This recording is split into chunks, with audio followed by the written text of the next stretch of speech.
Hello, I'm here to do another 2014 review of Ghost Empire by Caliban.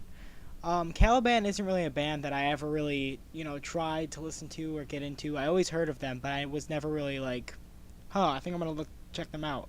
But earlier in 2014, I was looking up new releases and stuff that maybe I might like, and Ghost Empire was there, so I was like, I'll check it out, and they're actually pretty damn good. I actually like the sound that they're going for.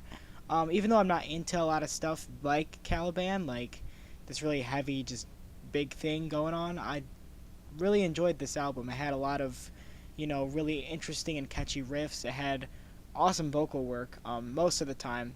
Uh, the cleans do need a little work just because I feel like sometimes they're not up to par with the harsh vocals. They're good, but like they're not as good as when the guy is actually just ripping your face off with his really harsh and really deep, just crushing vocals. And that's what this album is. It's a very crushing album. With every song, it actually has a lot of songs on this record. Every song just really punches you in the face and just gets you pumped, basically. Um, but besides the fact that it is really heavy and it is has catchy moments, has really just big, really crushing things going on. Like it's very destructive, very chaotic. While that is true, it also there's times when the riffs are so repetitive and like similar to each other that it kind of gets old and boring. Uh, Not saying that it's bad in any way. It's just like I kind of want something later or like something more later. When I keep going through the album, I don't want to keep hearing the same thing.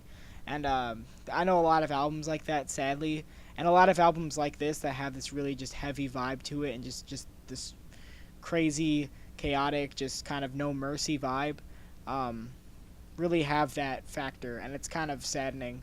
There are some bands that can do it like keep the heaviness but also make it interesting. But for some reason, it just doesn't work on this album. But it doesn't take away too much from the album. It's still, pretty damn heavy, pretty just in your face. And I'm pretty sure anyone who's a fan of like real heavy metal will enjoy this. I just, from like after hearing so many heavy metal bands, I kind of need something more and something new. But this band still is very good, very heavy, very crushing, and this whole album throughout is just crazy and chaotic. So if you're into that, definitely check out this album. You'll really enjoy it. But yeah, maybe I'll go look at their past work, see if they've done other stuff, because it may just be a continuation of stuff they've done before, which is kind of sad. But yeah, so check it out if you're into really heavy stuff. Into radio rock, maybe you might enjoy this stuff on like I don't know, whatever. If you enjoy Caliban, you'll probably like this album. I wouldn't know. I haven't heard their older stuff, but definitely check this out. It's really heavy, really catchy. Has a lot of really crushing and heavy and catchy riffs. But yeah, so if you're into that, just check it out. Hopefully you'll like it. It's definitely not one of my favorites album this year, but it's still pretty good. So check it out. All right, see ya. Bye.